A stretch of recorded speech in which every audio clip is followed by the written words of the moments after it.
What is up, everybody? Welcome to Party on Broad. Today, our Sixers season preview continues.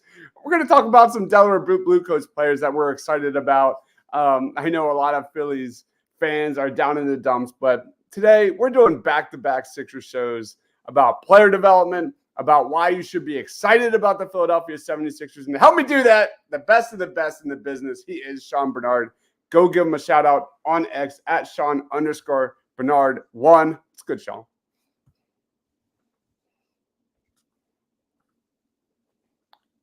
Are you there, Sean? Oh, no. Doing well, man. And I guess, getting over the Phillies loss to an extent, but overall, we're hitting the stride of the season. That Sixers season is the real deal. That is what we're all buckled up and ready for. So I'm excited to be chopping it up with you. We did our first two parts with kind of the stars, more of kind of the rest of the roster. Now excited to dig a little deeper and talk about some of these young guys. So I appreciate you having me on once again and ready to get into it. Yeah, this is the third part of our Sixers season preview. Go check out our breakdown, expectations, and predictions of the starting lineup. That was part one. Then we did the role players. That was part two. And now we're going to talk about Jared McCain and Adam Bona and all the other guys, the two-way guys, the guys that are going to be watching a lot with the Delaware Blue Coats. We've got Phil of STT Sports Network saying, tell me Joel Embiid is okay. He's fine.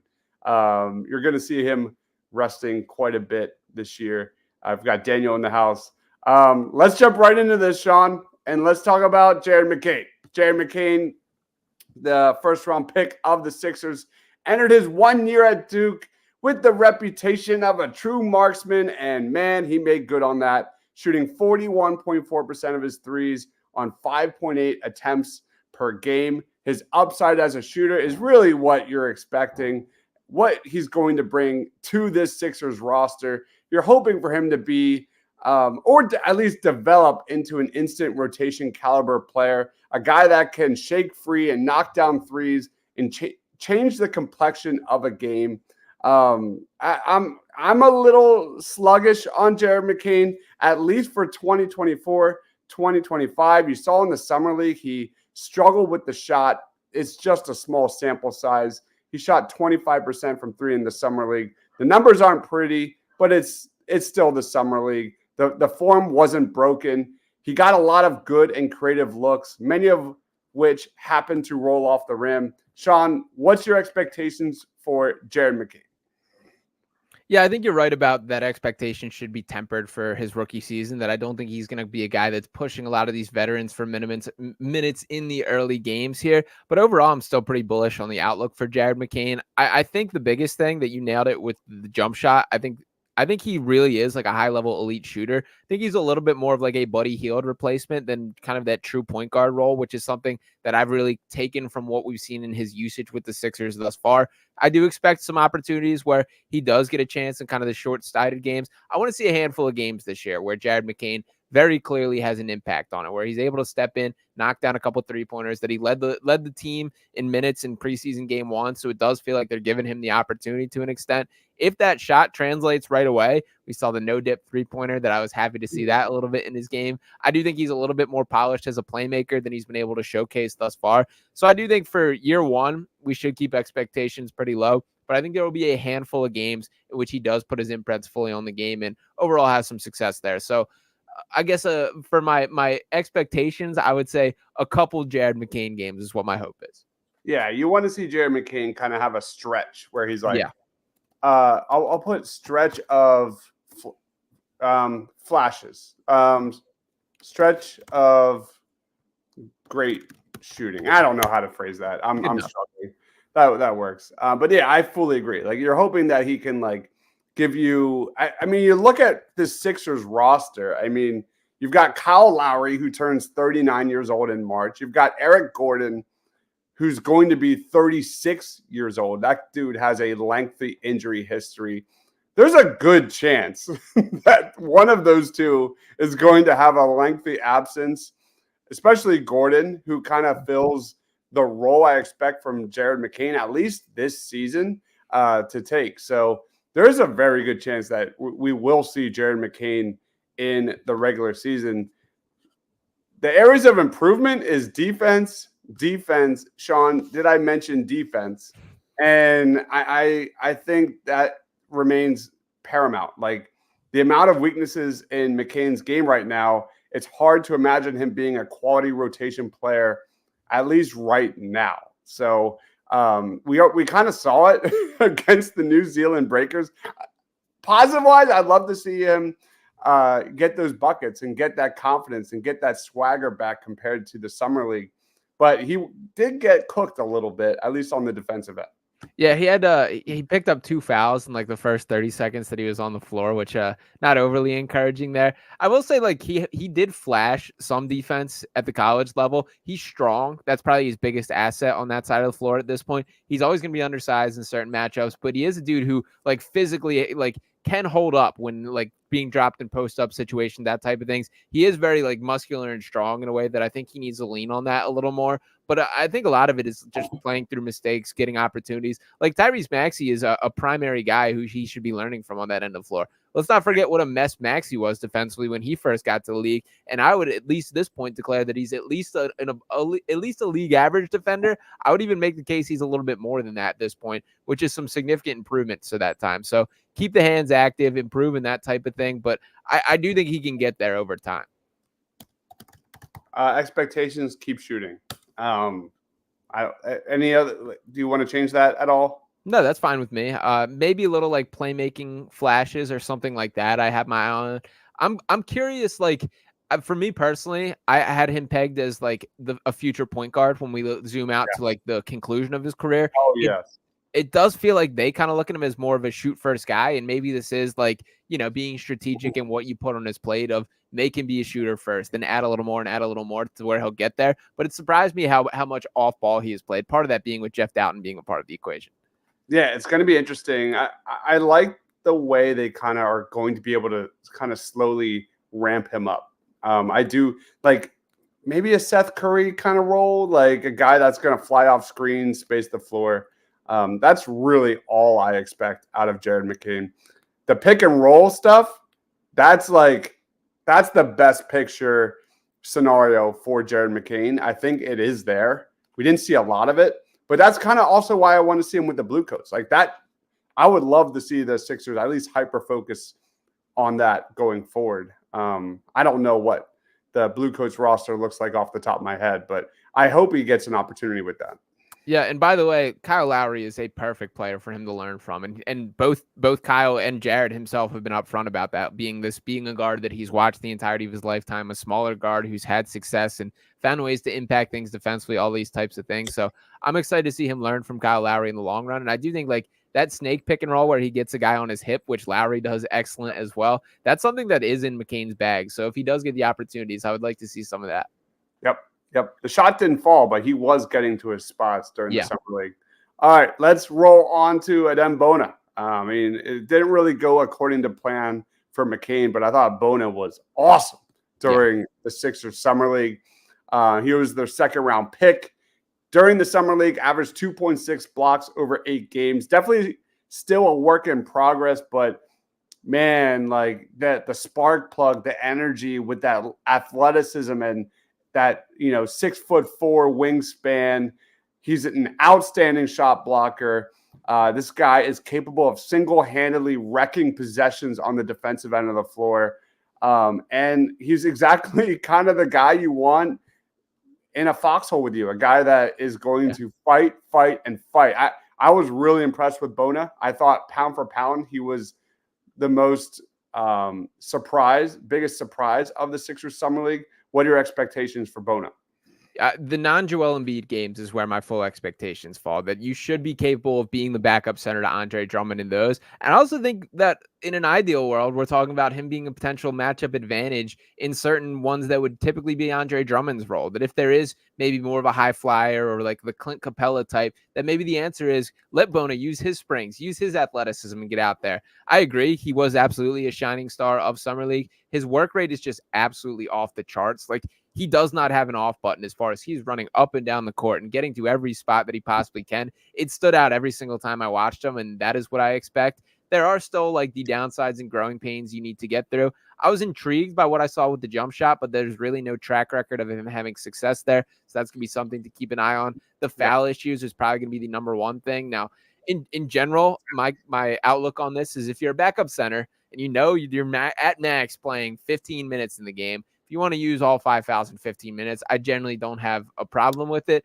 But all fouls are not created equal. So make sure you're using them in the right moments. If you're contesting a guy at the rim and end up fouling them, I'm never going to complain about it. If you're doing it out by the perimeter or Dwight Howard, 2-hand shoving guys out of the way, it's a different conversation here. So the foul issues is something I have my eyes on for sure.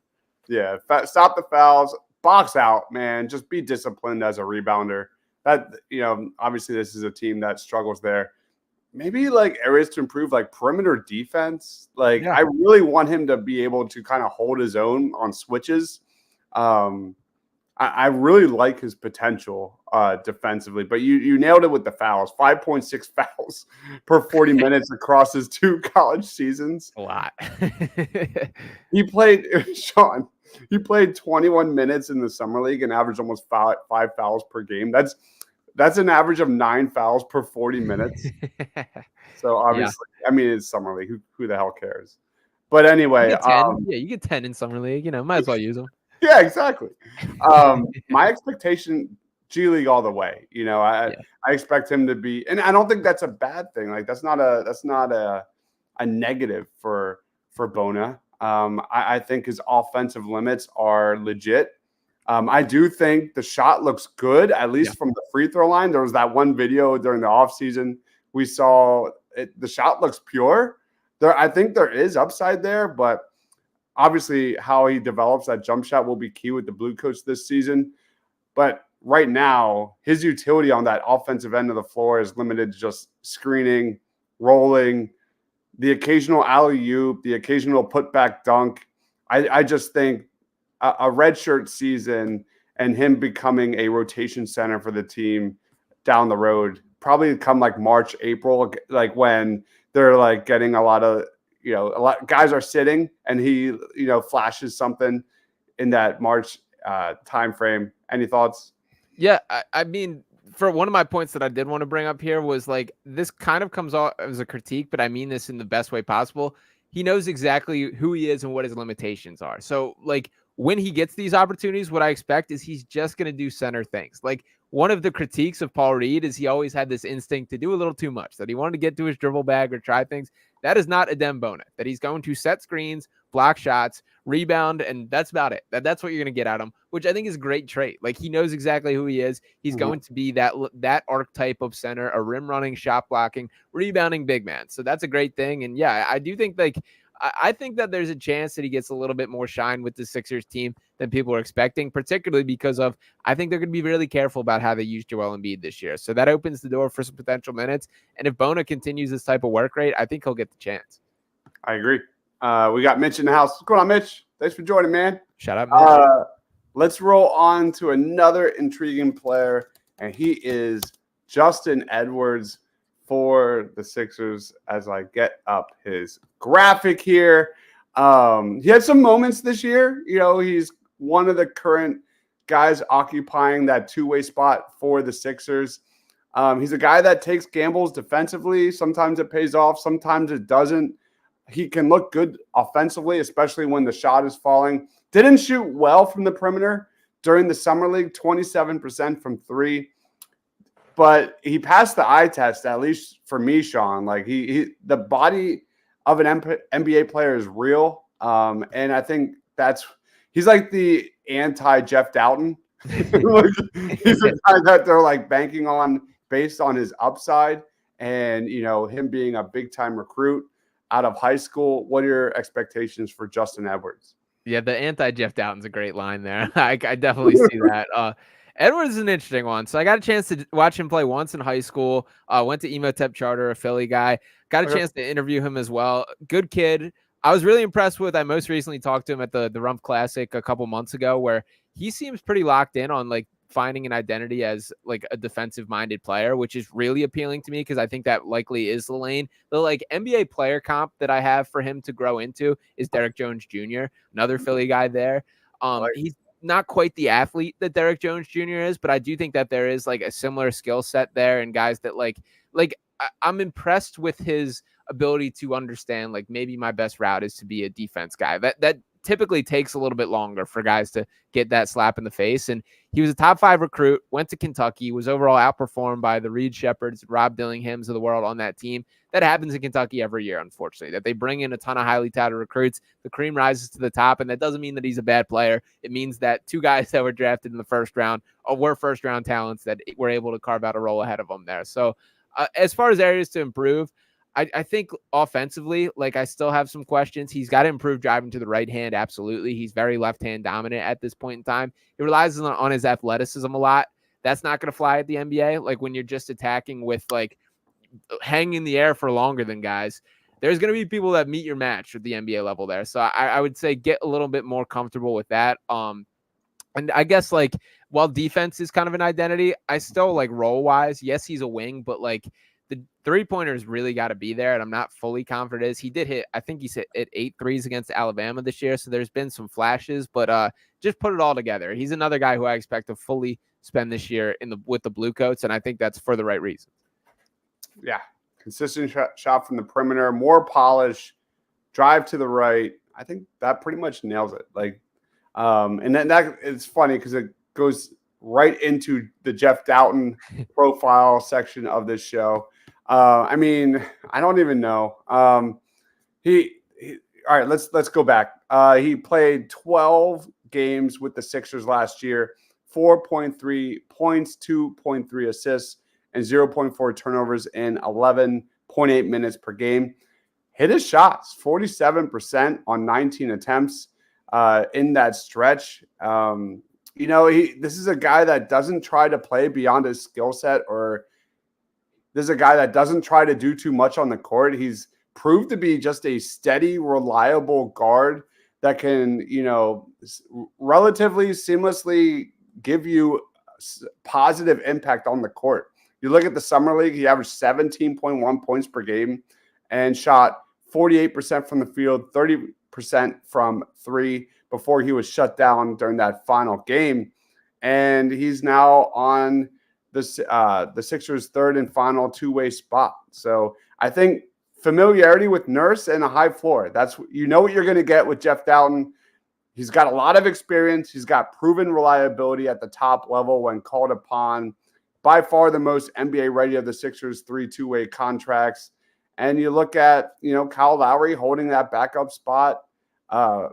guard spot at 38. Maybe this is a guy that could play in a pinch. What are your thoughts on Jeff Dalton? Yeah, I would have to really dig through it, but I think there's a chance that he might be the most experienced 2-way contract that we've ever seen here. Wait, I do want to go back because I remember when they brought him in last year, and I had no idea who it was. And you asked me the question on postgame. You're like, how old would you say Jeff Dalton is? I was like, 22? And you were like, 27. Yep. Yep. And I'm going to fact check if he turned 27 or not yet. And he did, in fact, turn 27. So yeah, not a guy who he is who he is what we would say. But who he is a pretty good basketball player, man. Like, he's really solid in just his decision making, his feel for the game, can hit 3-pointers. I think my expectation for Jeff Dalton, it would not shock me that if he plays his role right, that when we're talking about, like, this roster currently is 14 guys in an open roster spot. They gave him that standard contract at the end of last year. It would not shock me if that's exactly how things play out this year and that he is looked at. This is, like, honestly a really high pressure year for Jeff Dalton Jr. That, like, this is make or break, man. This is the final year that you're eligible for a 2-way contract. So you got to prove that you are a legit NBA caliber guard. And I do lean towards that. I think he is. It's clear that there's a good relationship with Nick Nurse there. He's not going to do anything extraordinary. You're absolutely right that he knows exactly who he is. He's going to play within his box there. But I've been really satisfied with his decision-making. The shooting is even a tad better than I expected. So it's a big year for Jeff Dalton, but I think he's going to be in the mix for this team a little bit more than people realize. Yeah, I'm curious he's going to play a lot with the G League. I imagine he's going to put up a lot of numbers when he's down there, obviously. What do you think we should put for areas to improve? I've got make or break, dribble and pass. I mean, the Sixers don't have a lot of guys in that area, but I think he's a guy that can kind of give them reliability at that position. Anything else? Maybe his voice. Yeah, I don't know if you heard his the way he talks a little bit, but it's a but I guess outside of like actual basketball stuff, like I don't even want to say reliable jumper because he shot the ball really well here, but I do think like there is something off on kind of the look of it that makes people second guess it. So maybe just continue growing confidence in your 3-point shot, and knocking down a couple when you first get in goes a long way, particularly at this point. For expectations, positive play in a pinch, and I would say earn that 15th spot. Like I think the door is open for him to be like, that's exactly what happened last year. I think he should look at it as that exact same challenge this year. If I want to be the guy that like earns that 15th spot and has a chance there, so it's up to him to take it. All right, let's roll on to our next guy. He is Isaiah Mobley. Last season, played 23 games in the G League, all starts with the Cleveland Charge, 17 points, 8 boards, shot 39% from 3. He saw 10 games with the Cavaliers last year as well. And yeah, all told, he has appeared in 22 NBA games across the last 2 years. Areas to improve. I don't like his size. I mean, I think he's kind of the definition of a tweener. He's 6'8", definitely too offensively limited to play the 4 in the NBA, which is probably where he fits best. I don't really know much about Mobley. I'll be pretty honest, but he seems like a low volume 3-point shooter. Don't like that. What are your expectations for Isaiah Mobley? Yeah, I don't have a ton here. This was a guy that was a big surprise to be brought into this team, to be honest. I watched him a good bit in college that he played 2 years or 3 years at USC. His brother is obviously Evan Mobley, who's a better player than him here. They went to USC together. I believe their father was also the coach. I have to fact check myself there, but I'm pretty sure that was the case there. His game, as far as Isaiah Mobley here, always impressed me a little bit more than Evan, even though there are the clear like size difference, and like Mobley having the defensive wingspan that he does changes things a ton from his outlook here. But Mobley was always a little bit more, Isaiah Mobley was a little more polished as far as his actual basketball skill. The thing that impressed me in college is he was a little bit of like this connective passer within an offense that he could distribute to others at like a power forward. He almost played a little bit more like a wing spot there. His last year of college, that he averaged 14.2 points, 8.3 rebounds, 3.3 assists, shot 35.2% from 3, but the year before he was a 43.6% shooter. So that 3-point numbers are going to be a big swing spot there. Haven't seen a ton from him at the NBA level or G League level pretty much at all. I don't have the most overly optimistic lens for this guy from the future, but it is worth a swing. You can squint and kind of see it to an extent, but he's got to prove something this year for sure. I'll do higher volume from 3. Let's do rim protection. Oh no, let's do it. No, I don't know. This is hard, but I don't really have an image of this guy. Yeah, he's who I have the least on for sure. Let's leave it at that. All right, let's roll on to our last profile of the evening, and he is Lester Quinones, a guy that the Sixers gave a 2-way spot before training camp. 41 games across 2 years with the Golden State Warriors. He last year played 31 G League regular season games, 22 points per game, hitting 45% of his shots, 9 threes per game, hit 35% of those, won the G League's Most Improved Player award, and had a 46-point performance, including 21 consecutive fourth quarter points. What are your expectations for Lester Quinones? Yeah, I think Jeff Dalton should be scared a little bit of this guy when we're talking about kind of the future outlook here. I like Lester Quinones a lot. He's a hooper and a problem type player that he can catch absolute fire. He will let it fly. He's got that dog in him that he will go like chest to chest with you, talk some trash, get in your face, which is all stuff that I personally really like in a basketball player there. The biggest thing I'm interested with him is seeing him outside of Golden State Warriors system. We've seen a lot of guys like had, be uplifted by that if you want to look at a Jordan Poole, and also guys who haven't been able to really get their footing in an outside situation. So I think it'll be a bit of an adjustment for him because of how unique their offensive system is here. But the guy can shoot the ball well. He can play make a little. He can take guys off the dribble. He's a really solid basketball player that I'm looking forward to see in a Sixers uniform this year. So I think this is a guy that will be the leading scorer on the Blue Coats for sure, and ultimately could make his impact felt in a pinch with the Sixers team too. All right. Areas to improve. I don't even know. I'll say for this, I don't know how to exactly phrase this, but he's a guy that I think hasn't quite fit in. Like when you're in the G League level and you're the guy, you flourish and you have that, but actually playing like a role player type situation, I don't think that's been as quite a direct translation. So something along that line. Yeah. We'll say to be determined.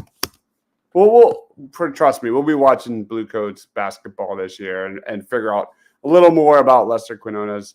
But that wraps it up. That's not it.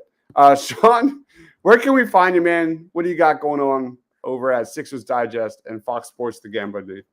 Yeah, you can follow me on Twitter at Sean_Bernard1. Just did a stream with Jacob Moreno, who we did some expectations for a bunch of these guys over on Sixers Digest, so you can check that out as well. Also, we'll be on air with Fox Sports The Gambler from 11 to 1 tomorrow. So we're in full basketball talk. I already got the text from Mark that we're not even acknowledging the Phillies, so we'll be locking in on the Sixers. Wow, he's done. Yeah. It's so sad, man. It's so sad. It is what it is. They're definitely treading into like Sixers territory where the fans don't even care about the regular season anymore, and it's just basically prove it during the postseason. So that's tough, man. That's tough. I don't know how you did that last night with the post game and stuff. I'll be honest. I'm pretty down and out, but as Sixers fans, we were there before too. So oh yeah. So guys, go check him out at Sean_Bernard1. I am Dives, Mr. Crockpot. Thank everyone for watching. We're going live again right after this to talk just some positivity, man, because I know we're all kind of bumming with the Phillies' performance. He is Sean. I am Dives. Stay awesome, everyone.